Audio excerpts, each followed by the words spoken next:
Hi மக்களே, தோணித்தர மீனவன். இந்த மீனை பற்றி தெரியுதா? இதான் வந்து வரியன் ஓரா. வரியன் ஓரான்னு சொல்கிறது இதுதான். எப்படி உயிரோடு இருக்கு பாருங்க, தெரியுதுங்களா? உயிரோடு இருந்தால் இந்த ஓரா மீன் இப்படி தான் இருக்கும். பார்த்துக்கிறங்க. நீங்கள் போய் கடையில் வாங்கும் பொழுது இந்த மீன் என்ன கலரில் இருக்கும்னு எனக்கு தெரியல. உயிரோடு இருந்தால் அந்த வரியன் ஓரா இப்படி தான் இருக்கும். ஆமாம், எப்படி இருக்கு பாருங்க, சிலுத்துக்கிட்டு. தெரியுதுங்களா?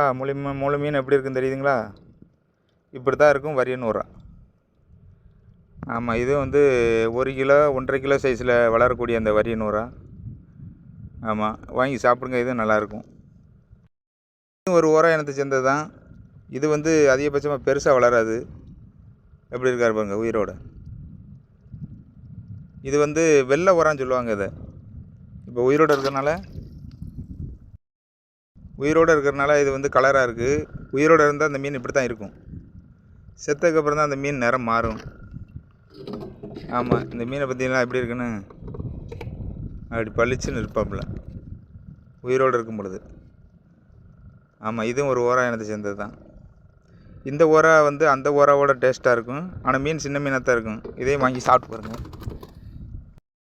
நம்ம மார்க்கெட்டில் வாங்கும் பொழுது இந்த மீன் கருப்பாக இருக்குது அப்படின்னு சொல்லி சில பேர் வாங்க மாட்டேங்கிறாங்களாம்.